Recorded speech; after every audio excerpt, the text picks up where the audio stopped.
तब्बल 63 वर्षानंतर धुळे जिल्ह्याला मिळालं महाराष्ट्र केसरी कुस्ती स्पर्धेमध्ये सुवर्ण पदक। महाराष्ट्र केसरी कुस्ती स्पर्धेत माती विभागात 86 किलो वजन गटात सुवर्ण पदकाची कामगिरी।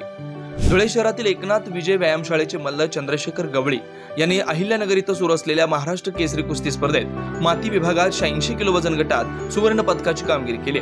धुळे जिल्ह्याला तब्बल 63 वर्षानंतर सुवर्ण पदकाची कमाई करता आली आहे। महाराष्ट्रामध्ये कोल्हापूर, सोलापूरसह धुळे जिल्हा देखील कुस्तीचं माहेर घर म्हणून ओळखला जातो आणि आता याच धुळे जिल्ह्याला तब्बल 63 वर्षानंतर महाराष्ट्र केसरी कुस्ती स्पर्धेमध्ये सुवर्ण पदकाची कामगिरी करता आली आहे।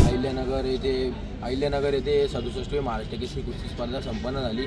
तिथे मी धुळे जिल्ह्याला खूप 25-30 वर्षानंतर सुवर्ण पदक मिळवून दिलं, याचा मला खूप अभिमान वाटतो। आणि धुळे जिल्ह्याला खूप वर्षापासून मेडल नव्हतं, सुवर्ण पदक नव्हतं, ते मी मिळवून दिलं।